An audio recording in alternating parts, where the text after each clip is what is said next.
All right, praise the Lord, brothers and sisters. This is Mr. Stany.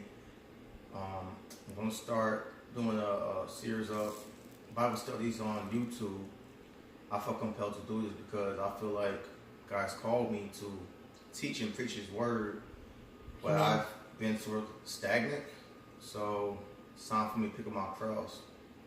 Amen. Deny myself, Praise God. Some topics. One popular topic that I often get, or a very important question that people normally ask me is, what happens to us after we die? So, not too many people know what happens. People can assume, people can guess, or hope. But however, I went deep into the scriptures, and I felt led by the Holy Spirit to put this Bible study together and hopefully teach this to you guys, and hopefully you guys get something from it. So the topic of this is afterlife. What happens to you after you die? All right. So I got my book right here, my notes, and this is my sanctuary for now. So you know what I'm saying. It's the most important thing is it's not about what you're doing. It's how you're doing it, who you're doing it for. Amen. Praise God. Amen. All Praise right. God. So anyway, we want to talk about the afterlife. I gotta talk about the forming of man. How was man formed, and what are we made out of? What construct us to be who we are or what we are. So what I would like for you guys to do is, we're gonna focus about the forming of man, right? So, since we're little kids in church and stuff, we learned that God made us from dirt, right? We know that. We're going to go to scripture, and the very first scripture we're going to start with is Genesis chapter 2, verse 6, which I already got on the screen. Baby, if you don't mind, can you zoom in? Okay. So our audience, our internet audience can see where we at. So that's when my wife got it focused. Baby, you got it focused there? We sure. All right, y'all. So it says, we're going to start from verse 6. It says, and she had changed my judgment into wickedness more than, wrong one, sorry. Wow. That's Ezekiel. That's Ezekiel. Oh, man. All right, y'all. I apologize for that. Nah, it's the right one. 2:6. I was kind of confused. Okay, there you go. That's the scripture I was looking for. But there went up a mist, right? A mist like it's water, right? So a mist of water from the earth and watered the whole face of the ground. Now we have a ground, right? So the ground probably it was like hard dirt. So God had to soften the dirt. He had to turn to a clay kind of like clay. How it's mushy and you can mold from it and stuff. You can mold stuff. So the mist came about and it watered the entire ground. And then the most important thing we're going to focus on is verse 7. Go back to the scriptures, baby. Okay. Where it says, and the Lord God formed man of the dust of the ground and breathed into his nostrils the breath of life, and man became a living soul. All right, y'all. So from the scripture, okay, we understand that he first watered the ground, Genesis 2:6, and then the ground then becomes miry clay, mud, and he formed us in Genesis 2:7. So there are three things that I got from that scripture from verse 7 alone. We got about how God made us, right? We got the body, which is made out of mud. You got the breath of life that he breathed into the nostrils of Adam, which was the spirit, right? Not talking about the Holy Spirit. The spirit, and then the last word in the verse, it says a living soul, and we're gonna also focus on the soul. So you got the body, you got the spirit, and you got the soul, right? Three things, right? I like to say three elements that we're made out of, right? Cool. Hopefully you got that. So notice that Adam became a living soul after God breathed. He breathed life into him. So, you look at me now, right? You see the body. However, I'm not my body. I am my soul. Basically, what I'm trying to say is my mind, my conscience, awareness, feelings, etc. It has to do with the soul. The soul is what we are. We are a living soul. You know what I'm saying? So we are the soul. We're not a body. Your body is just a carrier of your soul. Yes. Yes, so I just have a quick question. Yes, ma'am. So, Brother Bird, so we're a soul, Right. but we just have a body. We have a body. So Okay. the way it works, right? Your body's just a carrier of your soul, and your spirits will activate your soul. And I'm gonna use this controller right here. Right? In my notes, I have a cell phone, but since I got the cell phone I'm using right now, it's actually for the scriptures. So, all right, so you got this battery, right? Let's look at this battery, for example, right? All right, so you got this battery, right? The remote controller. I kept saying battery because I'm removing the battery. But, okay, so you got this remote controller, right? You see all this thing, the shape and all that. That's the body of the remote controller, right? Right? Mm-hmm. And then inside this remote controller, you got the transmitters, whatever what's the word I'm looking for? You got the microprocessor, whatever that it needs, and basically like it has everything in it to make the controller work. However, the controller's not going to work by itself. See, check this out, right? I took the batteries out. Right? Now you got the remote controller, you got everything that's in it, all the electronic stuff to make it work, right? Right. So I'm gonna press power. Nothing happens, right? I'm pressing the volume button. Nothing happens, right? So check this out. So I'm gonna put the battery in, right? Put the battery in. I'm gonna use the value. Look at that, it's going up. I'm gonna turn it off. It turns off. Oh, yeah. Turn it back on. All right, so basically the analogy I'm using here, right? The body of the controller represents our body, right? And everything that's inside of it, like the electronic stuff, like whatever makes the remote controller works, that's inside of a controller is the soul, right? At that time, before, mind you, when God made man, it says God breathed the spirit into him, into his nostrils, made him a living soul. So the spirit, the battery represents the spirit, right? Until I put the battery in the controller wouldn't work. So in order for Adam to be activated, in order for Adam to come to life, God had to breathe, put the battery inside of Adam, right? Right. And now Adam became a living soul. Oh, wow. So that's the analogy that I use. I hopefully you understood what I was trying to get at. Mm-hmm. So without the spirit, right, that God breathed into Adam's nostrils, he wouldn't be a living soul. No. So the three things that operates us are body, soul, and spirit. Okay, check this out though. All right, you're probably wondering, right? Okay, how do we know that the breath that God breathed into Adam's nostrils is the spirit? Well, that's why it's scripture, right? So we're going to turn to Job chapter 27. Okay. Give me 1 second. So we're going to go to Job 27, right? Yes. Job going to tell us why. Now, everything I talked about, I backed up with scripture. So I don't just go ahead and like, hey, I'm just going to do this and this and that. That's what I think it is. No, that's not how it works.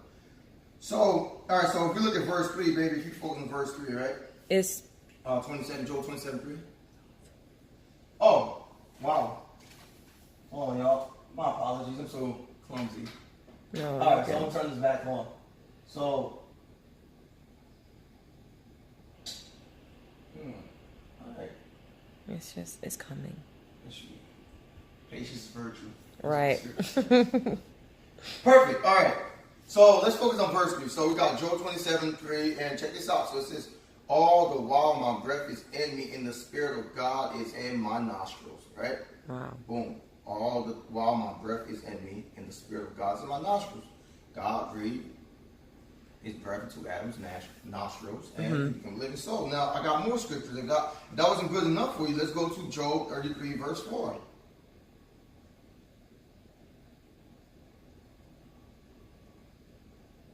So check this out. Look what it says.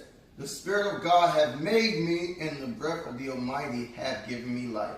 Oh, wow. That's not enough? Very well. Let's go to Genesis 7, verse 21 and 22. If you still don't believe me when I say that the breath that God breathed into Adam's nostrils was not his spirit, let's go to Genesis chapter 7, verse 21 and 22. So check this out. And all the flesh died that move upon the earth, both of fowl and of cattle, and of beasts, and of every creeping thing that creepeth upon the earth, and every man. So focus on verse 22. All in whose nostrils was the breath of life, of all that was in the dry land died. And also I got one more scripture if you're not compelled. Let's go to James 2:26. And you guys should be very familiar with that scripture because James 2:26, right? Yes. All right, check this out. So, for as the body without the spirit is dead, right? So, faith without work is dead also, right? So, we know that without the spirit, the body is dead, right?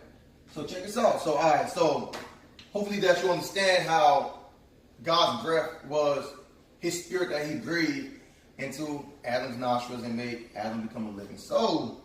All right, so it's always been, people always ask, what happens to us when we die. So, according to Ecclesiastes, so now, okay, we know how man is formed, right? God took mud, boom, mold. Make a little figure, however God made.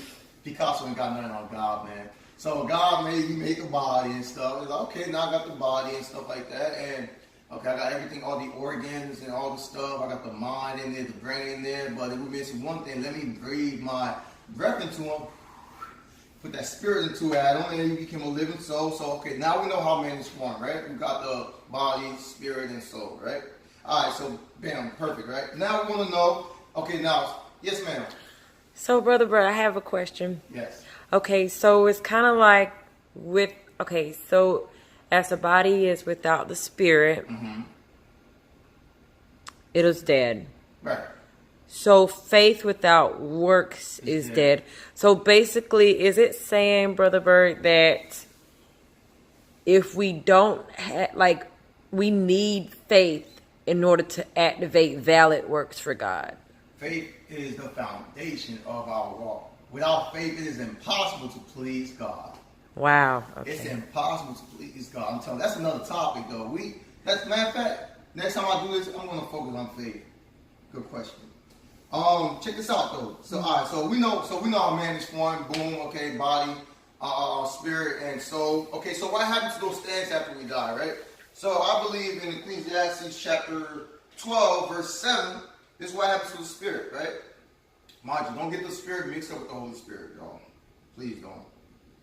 Please don't get it mixed up. All right. Oh, sorry. Oh goodness. I'm not text. I guess I'm not text savvy anymore. What am I doing? Did I miss it? There you go. Ecclesiastes 12:7. This is what Ecclesiastes 12:7 says. Verse 7, right? Oh, baby, you got to focus on it? Yes. So it says, then shall the dust return to the earth as it was, and the spirit shall return unto God who gave it. All right, so we know that. So when somebody dies, the spirit that that same breath that God breathed into the nostril of man, it returns to its maker, whether it's righteous or unrighteous soul. The spirit still goes back to God. We also know that we're human beings. So one thing that we know about being a human being is that we're mortal. So we are bound to die. Men are bound to die. We don't live forever, unfortunately. Well, at least the body don't. And Job 4:17 tells us this, that man is mortal. 4:17. You might, if you want to take your notes and stuff. Okay. Go ahead, remember the scripture, Job 17. If anybody asks you how do you know that we're mortal, give them the scripture. It says, "Shall mortal man be more just than God? Shall a man be more pure than his maker?" See, Job calls us mortal, and then also, if we're mortal, we understand that God is immortal, right? Right. So, hence why we need him. That's why we need God, because he is immortal and we're mortal. And one scripture that tells us, I don't need more scripture to prove that God is immortal. Everybody should know that. But we're going to take at least one. I like to provide scripture, at least one scripture. so people don't know that I'm bluffing. So we're going to read from Timothy, 1 Timothy 6, and we're going to start from verse 13, and then we're going to go to 16, verse 13 to 16, right? So I give thee charge in the sight of God, who quickeneth all things, and before Christ Jesus, who before Pontius Pilate witnessed a good confession, that thou keep his commandment without spot, unrebukable, until the appearing of our Lord Jesus Christ, which in his times he shall shew, who is blessed and only potentate, the King of kings and Lord of lords, who only have immortality, dwelling in the light which no man can approach unto, whom no man hath seen nor can see, to whom be honor and power everlasting. Amen. So, Scripture tells immortality means that immortal. So God is immortal, right? So we need God. We're immortal, and He is immortal, so we need Him. All right. So we know what happens. Okay. So out of 3 elements I spoke about, we understand that when we die, the spirit goes back, and according to Ecclesiastes 12:7, the spirit goes back to its maker, right? Which is God, the creator.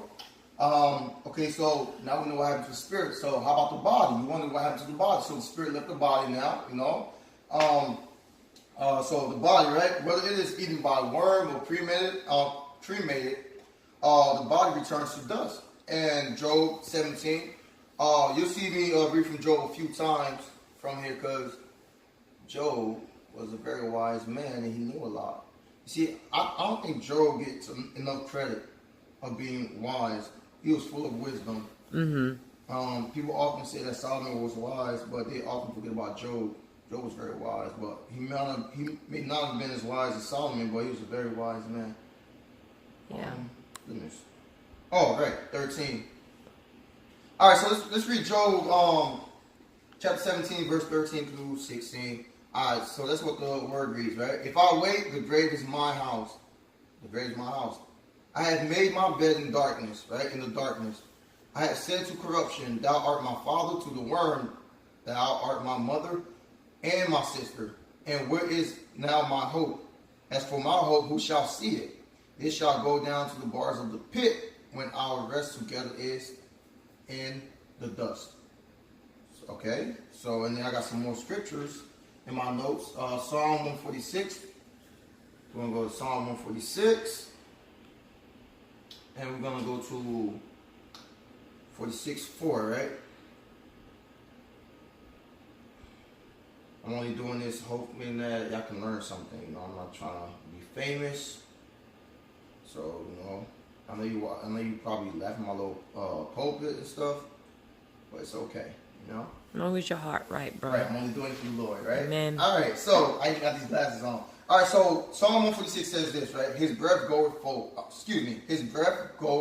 forth, he returned to his earth, and that very day his thoughts perish, right? So check this out. So I'm going to focus on the scripture, right?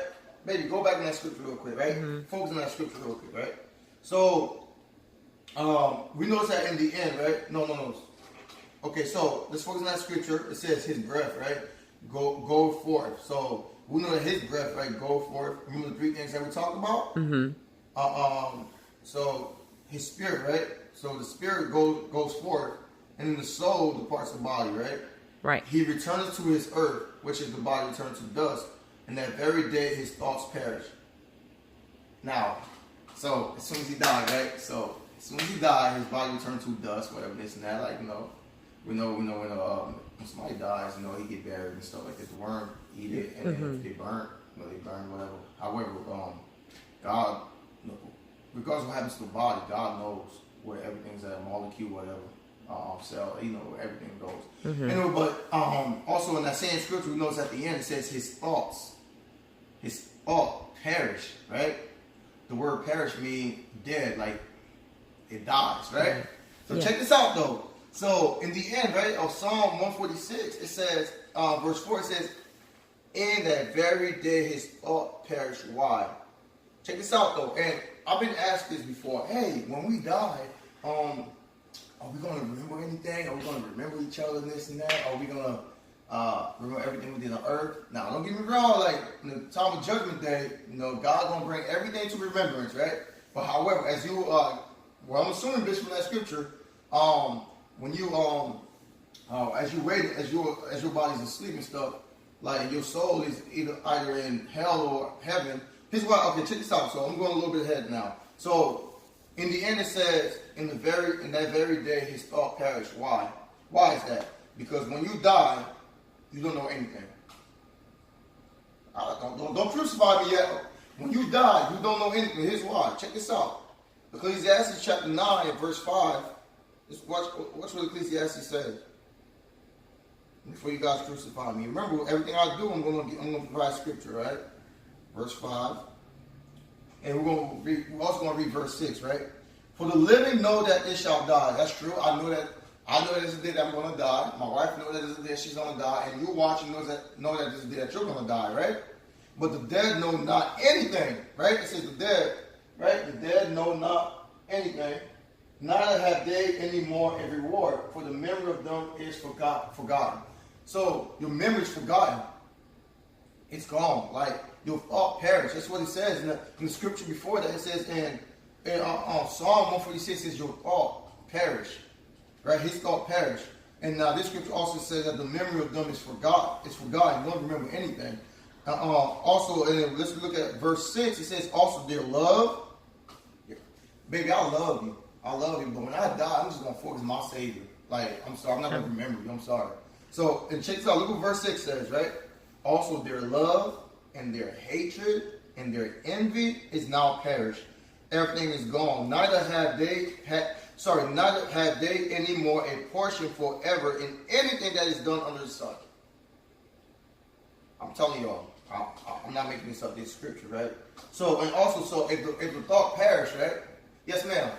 Okay, so I understand that you did call out that, okay, for the living know that they shall die, but the dead, they don't know anything. I understand that the Bible also says, I understand it says that. Also, I do remember, doesn't God say that he is not the God of the dead, but of the living? So if you are of God, because you are of the living, could it be possible that you could still remember things that did happen, because God said he is the God of the living, not the dead? Abraham, Isaac, Jacob. So we look at that scripture, right? God's up to God of the dead. That's why he's talking about, okay, for example, when we die, right? That's not like judgment day, right? The saints the dead shall rise first, right? So we're going to rule with God. The reason why I say he's not the God of the dead is because, think about it, we're not going to face the second death. The second death, when everything's thrown to the lake of fire, we're not going to face the second death. You know what I'm saying? That's what, so technically, we're going to be alive. It's the wicked, it's the unrighteous that's going to be dead, if you really want to talk about it. So, and this scripture, right, it's really talking about while we'll wait the coming of Christ and stuff like that. But however,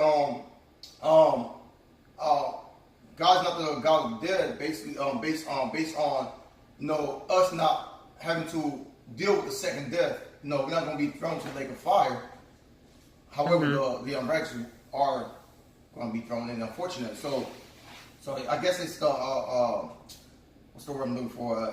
It's all about context. Right, correct, right. So as we die, think about it. Our body going to die. Our body going to sleep. Our soul going to be awaiting paradise or something like that. Right. So he's not the God of the dead, right? But we're not going to face the second death. Okay. All right. So thank you. You're welcome. And also, we at least everything you know on earth, right? So also, if you look at verse 10 as well. So okay, whatsoever thy hand finds to do, do it with thy might. For there is no work, nor device, nor knowledge, nor wisdom in the grave where thou goest. You go in the grave, everything is gone, everything's forgotten, your thoughts are gone, and everything, right? So, like my wife asked earlier, she said, God's not the God of the dead, right? She's right. Yeah, we're not gonna face the second death. Think about it, it's gonna be the physical death, right? Yeah. The body and this and that, but it's gonna also be like a spiritual death, like where everything like death, Hades, the wicked souls, the unrighteous souls, they're all gonna be thrown to the lake of fire. The false beast, the false prophet, Satan himself, they're not gods. You know what I'm saying? Kind of like, they're not God's people. You know, it goes to that scripture. You know, God made everybody, but not everybody's a child of God. You know what I'm saying? So those that are a child of God or children of God, they will live. You know what I'm saying? Like, yeah. For his sake, you shall live. Okay, so all right, so we just read 9:10, right? So if the thought is perish, right? If when you die, everything is dead. I know people be asking, hey, can you communicate with the dead? The answer is no. You cannot communicate with the dead. Okay, listen, I am from Haiti, right? I know where some people, they try to go visit like a witch doctor, and they be like, hey, I want to talk to my brother who recently passed away, who passed away a year ago, or my mother and stuff like that. Let me tell you something, that is not your relative. That is a familiar spirit, okay? That's a familiar spirit. That's the devil, that's demons that's taking the form of your loved ones, deceiving you, making you think that you are actually speaking with your loved one, but you're not. Okay, you probably wonder, okay, how do the demon know everything about my life? How do they know about my brother? How do they know how to interact just like my brother? But check this out, though.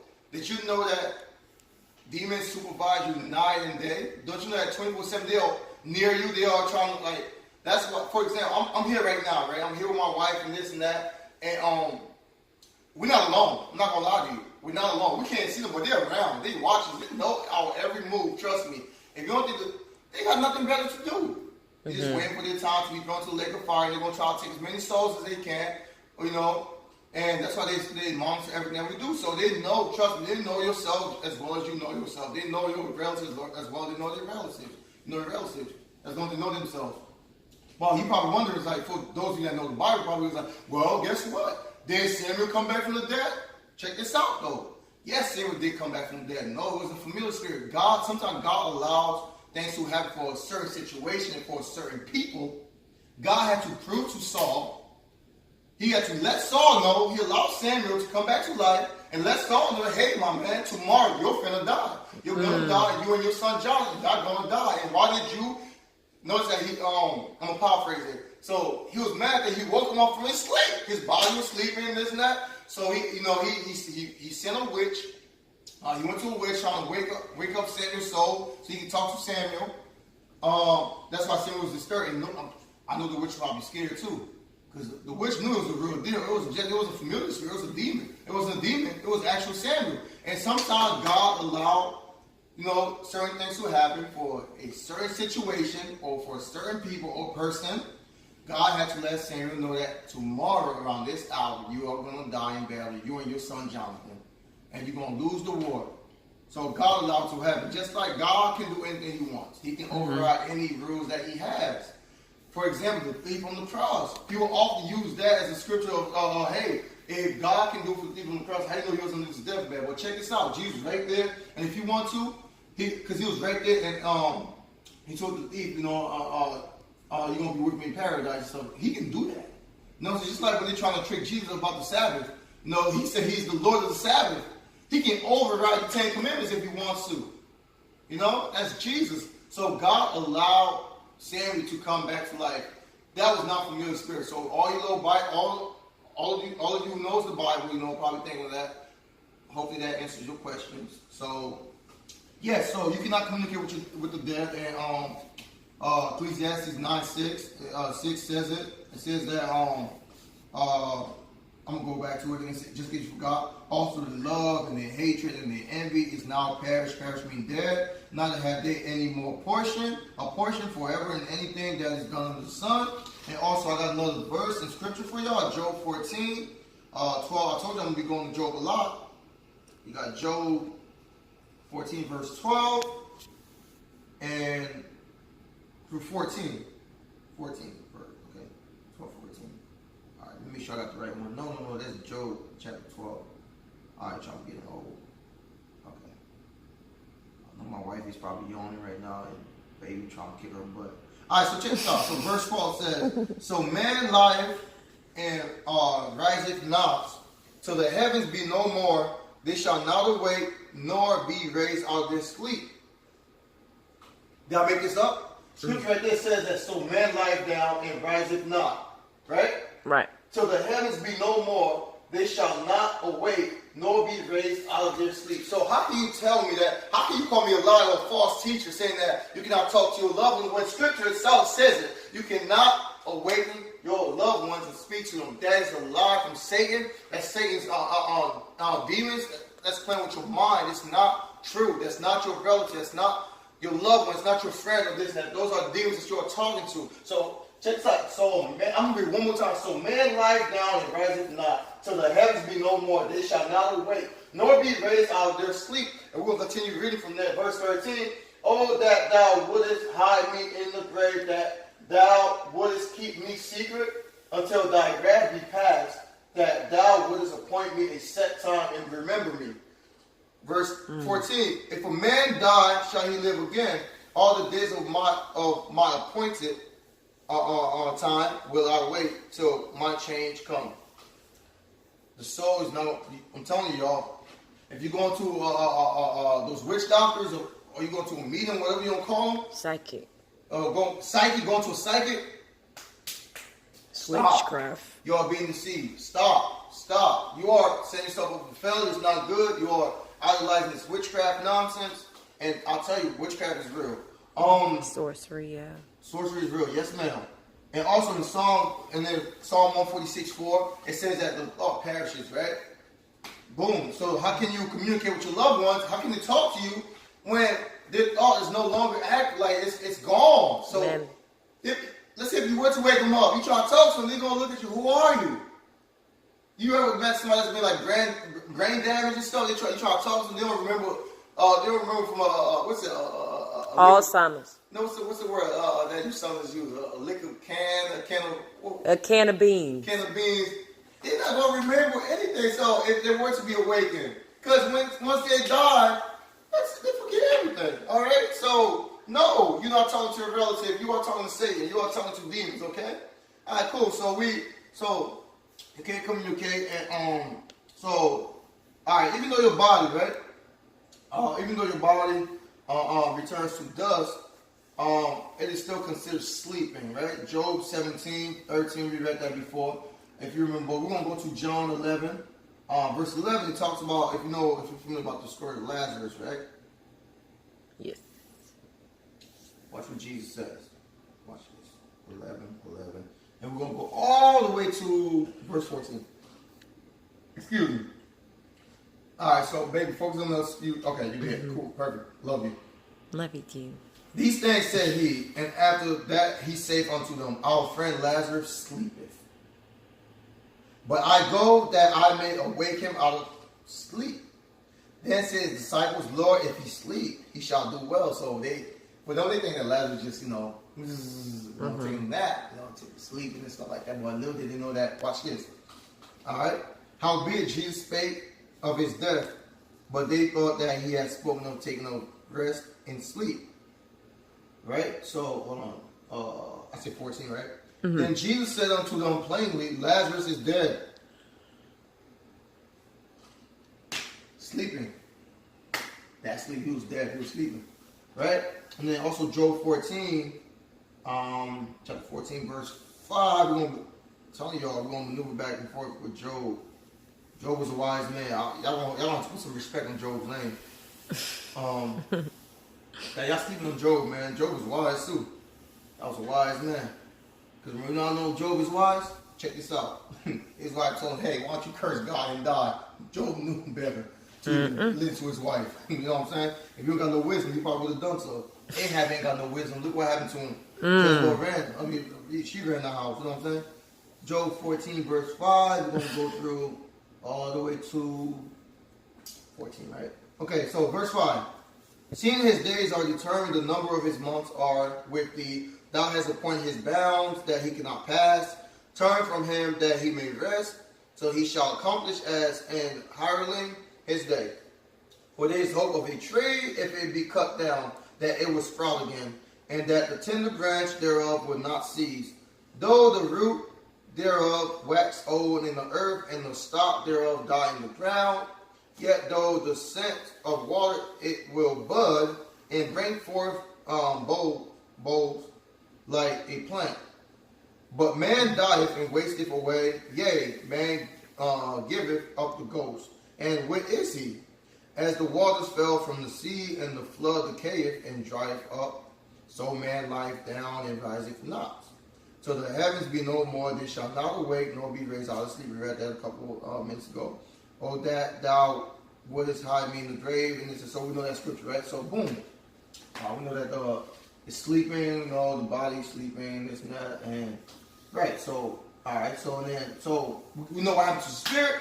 Let's do a little recap. The spirit, when we die, spirit goes back to God. And the body, when we die, it goes back to the ground, it goes back to the earth, dust. If the worms ate it, then so be it. If it's been burnt, so be it. If it's been tossed in the ocean, so be it. The sharks ate it. It does not matter. It returns to dust. Right? Okay, so we spoke of 3 things, right? So we covered 2 things already.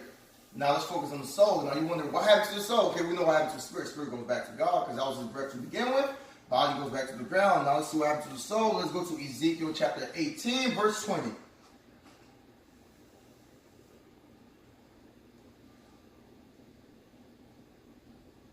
Ezekiel 18, verse 20, right? Yeah.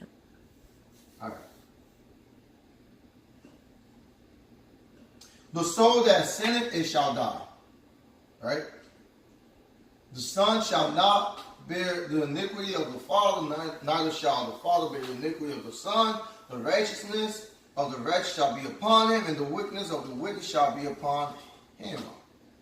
All right, let's also go to Daniel chapter 12, verse 2. It should be right next to Ezekiel. Okay, why am I scrolling up? Daniel 12, 2, right? That's what I said, 12, 2. Yes. And many of them that sleep in the dust of the earth shall awake, some to everlasting life, and some to shame and everlasting contempt. If you don't know what that means, if you have an everlasting life, guess what? Your name is it's on the tree. It's in the tree of life. That means you made it. The book of life. That means you made it. And if you are going to everlasting contempt, to shame and everlasting contempt, I mean, you did not make it. It's either you never believed in God, you are a hater of God, or you are a pretender. Basically saying you are lukewarm. You went to church every Sunday.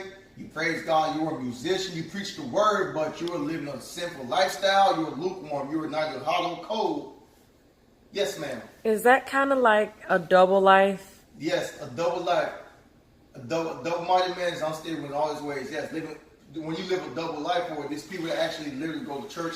They go to the club on Saturdays, and then on Sunday morning they in church praising the Lord.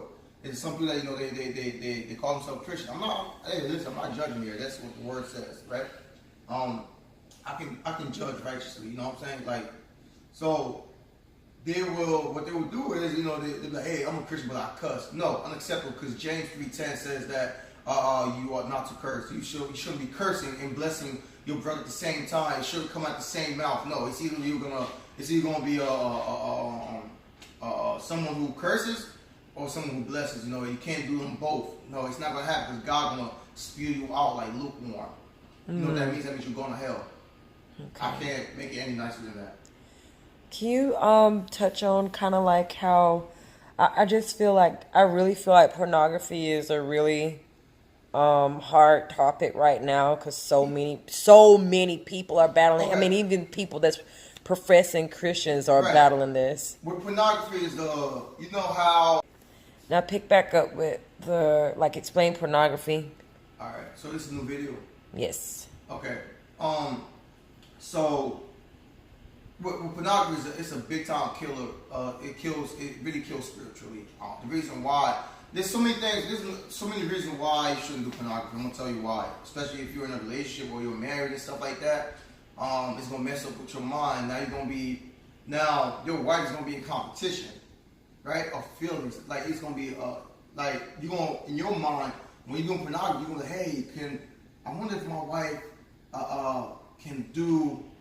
Now you're gonna put your wife in a situation where it feels like she's competing against these porn stars or these other women. You think about who did, or even when you go ahead and sleep with other women, you now in your mind you think like, okay, who did it better and stuff like that. That's why a lot of men, or vice versa, women can't stay faithful because of all the soul ties and stuff, and all the demons that's being transferred into their body that can also cause a faithfulness. Can stop them from being faithful to their spouse. And how does that hurt spiritually? Is this you have these demons of lust coming inside of you, and if you know what Jesus says, if you have lust in your heart, you have committed adultery, so you fornicate. This is it, like you're doing the physical thing.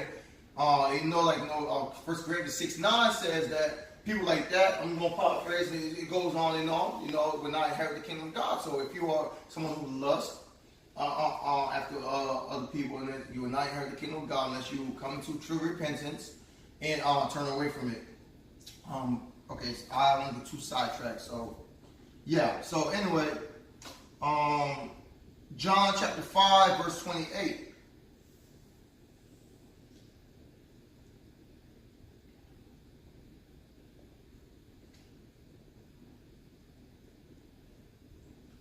Marvel not, oh, you did, baby? Mm-hmm. Marvel not at this, for the hour is coming in the which all that are in the grave shall hear his voice, and shall come forth, they that have done good unto the resurrection of life, and they that have done evil unto the resurrection of damnation. Self-explanatory. So if you do good, it's not just a good deed. You gotta be born again. John chapter 3. Acts 2:38, be born again, filled with the Holy Spirit, baptized in Jesus' name, and to be baptized and all that stuff. If you look at Acts 2:38, it actually tells you how to be saved. And then think about it. And if I'm not mistaken, is it Acts chapter 4, verse 12? Let me just verify, so I don't want to give you all the wrong scripture. Acts 4:12, I think is what it is. Okay, yes, perfect. Baby, focus on that real quick. It says, neither is there salvation in any other, for there is none other under heaven given among men whereby we must be saved. And they are talking about Jesus. So if you look at 10, they mention Jesus up there and this and that. So folks, you need to be baptized in Jesus' name. There's nowhere in scripture, there's no other than Matthew 28, verse 19. There's no other scripture that says that we gotta be baptized in titles. But even when you look at that scripture, I say 28:19, right? Mm-hmm. If you look at that scripture, look what it says. Go ye therefore and teach all nations, baptizing them, right? In the name of the Father, Son, and the Holy Ghost. Now, check this out. Before you okay, well it says right. No, check this out though. If you look at the word name, it's singular. It's not plural, so they are referring to one person, obviously, and stuff like that.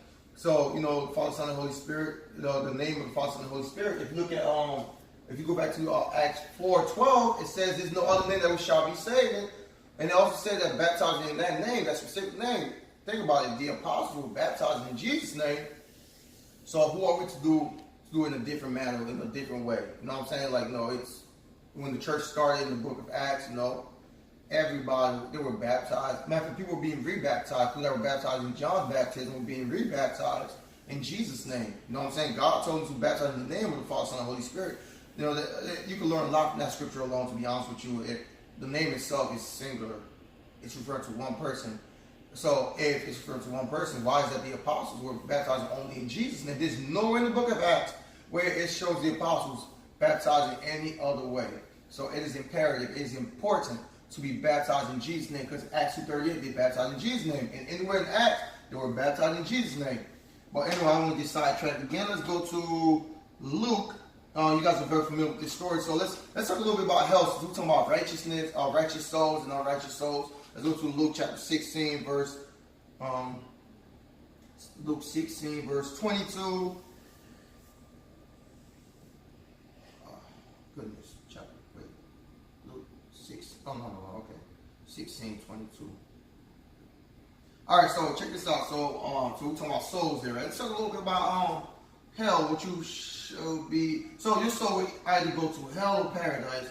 And the reason why I brought this up, because this parable, it sort of covers paradise, and it covers hell. Excuse me, baby, look at the scripture real quick. And it came to pass that the beggar died and was carried by the angels into Abraham's bosom. The rich man also died and was buried. And in hell he lifted up his eyes, being in torments, and seeth Abraham afar off, and Lazarus in his bosom. It's not the same Lazarus. Lazarus is a very common name. And he cried and said, Father Abraham, have mercy on me, and send Lazarus that he may dip the tip. Whew, Jesus. He said, dip the tip of his finger in water and cool my tongue, for I am tormented in this flame. Ladies and gentlemen, I'm telling you, you don't want to go to hell. Look at what this rich man said. He's not even asking for a glass of water. He's not even asking for a drink. He's not even asking for a glass. He's asking for, if I took my finger right now and I put it in water, man, it's you're not gonna get that much. You know what I'm saying? My finger gonna be wet. That's all he's asking for. He's asking for he's telling just to dip his finger in water. That's how bad hell is. That's how hot it is. He's being tormented. He didn't even ask for a glass of water. He said if he can dip his finger in water and cool my tongue. He's not even asking for his whole body to be replenished with water. He's asking for his tongue to be cool. That's how bad, that's how hot it is. For he is tormented in this flame. You don't want to go to hell. Trust me on that. Once you're in there, it's over. It's a done deal. In the word of Pastor Bob, it's a done deal. Yeah. Ain't no coming back. But Abraham said, Son, remember that thou in thy lifetime received thy good things, and likewise Lazarus evil things. But now he is comforted, and thou art tormented. And beside all this, between us and you, there is a great gulf fixed. So there's something in between. And that's how Abraham's bosom, with the good souls being kept at, and Hades, where the rich men, all the wicked souls were at. So that they which would pass from hence to you cannot, neither can they pass to us that will come from thence. All right, cool. So basically, the righteous souls will be. So Abraham's bosom's no more. You know, we all know that Jesus went to near Hades, all that area. He brought the souls with him somewhere. I wouldn't say heaven. I'm gonna tell you why I wouldn't say heaven. He brought somewhere. I would say paradise. You know, but paradise and heaven is not the same thing. Remember, if I say something, I'm not just making this up. I'm gonna give you scripture. That's what Bird do. Bird gives scriptures. Okay. All right. So yes, no, you do not go to heaven as soon as you die. Right? You guys probably think I'm lunatic. That's ludicrous. Actually, it's not. Right? So you do not go to heaven as soon as you die. Here's why. Only Jesus has been to heaven. Look at what John chapter 3 verse 12 says. Right? And you probably want. I know your next question is, hey, what about Elijah and Enoch? I'll get to it. John chapter 3. All right. 12. John chapter 3, 12. All right. So look what Jesus says, right? And we all know that. Come on. We know that Elijah, even when Jesus came as a man, right? Elijah already lived many years prior to that, right? And we know that Elijah never died. So, verse 12, it says, if I have told you earthly things and ye believe not, how shall ye believe if I tell you of heavenly things? And no man, right? No man, nada, zilch nada, no man have ascended up to heaven, but he that came down from heaven, even the Son of Man, which is in heaven. Only Jesus been ascended to heaven. Here's why. Check this out, though. So, all right, and then, but we, like I mentioned paradise earlier, right? But it's been proven scripturally that people has gone to paradise. If you look at Luke chapter 23, so paradise and heaven is not the same place. Paradise is a holding place for until Judgment Day, and then that's when we'll receive our glorified bodies and go to heaven. Hold on. Remember, everything I say is backed by scripture. I promise you. Amen. And he said unto Jesus, Lord, remember me when thou comest unto thy kingdom. And Jesus said unto him, verily I say unto thee, today shalt thou be with me in paradise. Think about it. If we died and went to heaven, Jesus would have said it right there. He would have said, today shalt thou be with me in heaven. That's what he would have said. He said paradise. So we know paradise and heaven is not, because Jesus is the same person that says no man has ascended to heaven. Right? But only himself, he's been to heaven. Right? But he told the other sinner, that he will be with him in paradise. Right? Yes, of course, Jesus has access to paradise. Jesus, he's omnipresent. He can be on earth, paradise, heaven, all at the same time. You know? It's like, I think, well, I'm not going to say I think. Let's go to, so boom, we know that People going to paradise. So let's also look at 2 Corinthians chapter 12, verse 3. So for you saying that they rest in heaven, no. So that I know you're in heaven watching above it, watching out, watching below, watching whatever y'all be saying. No, your loved ones are not in heaven. They could be in paradise or they could be in Hades, which is hell. 2 Corinthians, right? 2 Corinthians chapter 12, verse 3. And I knew such a man, whether in the body or out of the body, I cannot tell. God know it. Right? That's Paul talking. One of my favorite people in the Bible, right? How that he was caught up into paradise and heard unspeakable words, which it is not lawful for a man to utter. Sorry. Heavy tongue a bit. Other. Right? And then we also see in Revelation 2:7, right? Revelation 2:7. Revelation 2:7. He that hath an ear, let him hear what the Spirit saith unto the churches. To him that overcometh, I will give to eat of the tree of life, which is in the midst of the paradise of God. I just gave y'all like 3 different scriptures about paradise. If you don't think that paradise exists, where is paradise? I would say maybe somewhere between here and heaven. I think so it's like it's broken down to dimension. I don't know. As far as Elijah, I strongly believe that Elijah went to paradise when he got called up. I know the Old Testament it says heaven, but it's I think there's a scripture I put down in here, right? Let me make sure. Could very well be another name for paradise of Abraham's bosom. Luke 6, and Luke 23:43. The main heaven. However, only Jesus has been there. So we know that only Jesus been to heaven, right? So where's paradise? Yes, baby. So Abraham's bosom, that's not anymore, right? No, it's not anymore. Okay. When Jesus went down to hell, when they say Jesus went down to hell, because remember Abraham's bosom and hell they were right next to each other. The only thing that was separating it was a great gulf. Okay. There was something in between that was separating them. So when Jesus he took all the souls out of Abraham's bosom, he brought them up to paradise, right? Right. Brought them Okay. to paradise and stuff like that. Okay. But as far as paradise, where paradise is at, I do not know. But matter of fact, before we move on to the next thing, right? I want to focus on something, right? Revelations. I'm gonna reread Revelation again, right? He that hath an ear, let him hear what the Spirit saith unto the churches. To him that overcometh, will I give to eat of the tree of life, which is in the midst of the paradise of God. Wow, the tree of life. The tree of life in the midst of the paradise of God. Now, does that sound familiar? If you know the Bible, that sounds familiar. The tree of life being in the midst of something, right? Baby, do you remember the scripture was?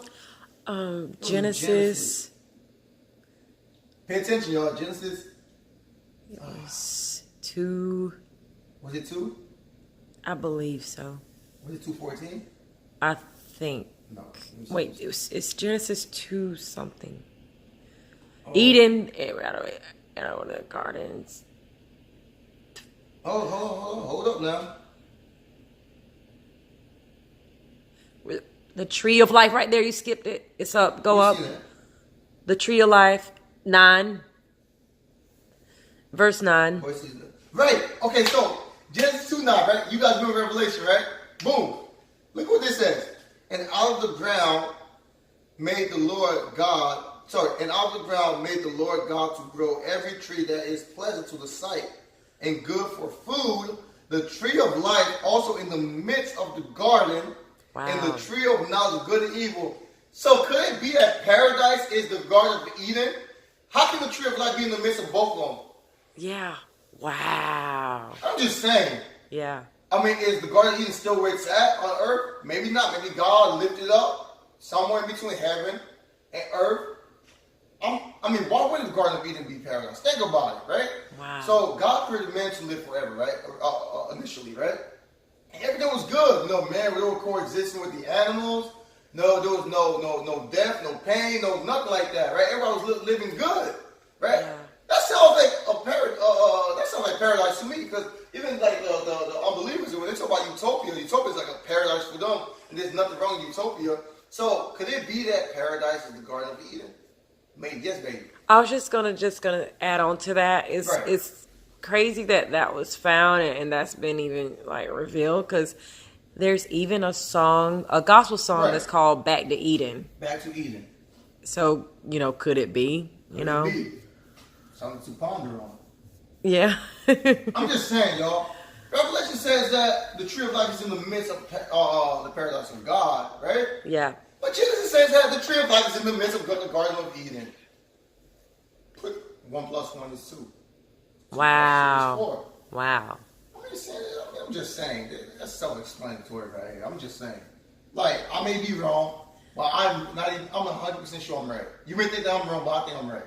Because I'm backed by scripture. Listen, everything I talk about I will find the scripture for you. If I can't find the scripture for you, I'm telling you, I'm not going to dispute it. All right, so cool. So boom, so we know the righteous, and so we know a little something about the Garden of Eden. Cool. So the righteous souls will be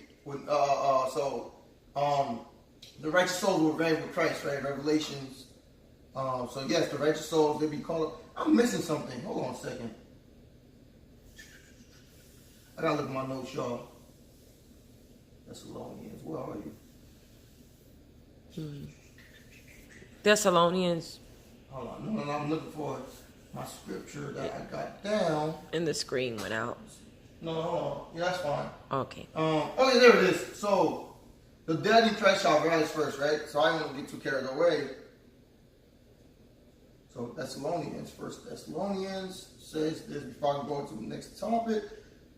So so we know the righteous soul. If you're a good soul, you go to heaven, you go to paradise. If you're a bad soul, you go to Hades, you go to hell. First Thessalonians chapter 4, 16, 17. All right, cool. I know I'm being so long. Okay, so check this out, right? Look what it says, verse 16. For the Lord himself shall descend from heaven. Oh, Jesus ascend from heaven, right? Now he's descending, right? Shall descend from heaven with a shout, with the voice of the archangel, and with the trump of God. Trump. I think God put Trump in office, but yeah, that's gonna do it. I just saw the name, but anyway. And the dead in Christ shall rise first. Then we which are alive and remain shall be caught up together with them in the clouds to meet the Lord in the air, and so shall we be with the Lord. Right? So, okay, so, all right, so let me go back to my notes again. Now, okay, I got that out the way, so we know that the dead in Christ will rise first, right? We're with Christ. Revelation 20, verse 4 says this. We go to Revelation 12. So what's going to happen, we're going to get caught up with Christ. We're going to call up to Christ, and this and that. 20, verse 4 to 6, right? And I saw thrones, and they sat upon them, and judgment was given unto them. And I saw the souls of them that were beheaded for the witness of Jesus and of the word of God, and which had not worshipped the beast, nor his image, not had received his mark upon their foreheads or in their hands, and they live and reign with Christ 1,000 years. So, all right, so 1,000 years and this and that. So we're gonna live for Christ 1,000 years, right? And then we see that the devil. There's another scripture in John 5. The devil hears his voice and stuff like that. I don't want to be redundant, so we know that the dead in Christ will rise first. All right, y'all. So what I'm gonna do is, so I'm running short on time. So I will focus. I will resume this study in another video. Just stand by. We'll continue again until next time. God bless you in Jesus' name. Wait. Before you go, please subscribe to Bird the Jesus Boy. Bird, B-I-R-D, the Jesus Boy.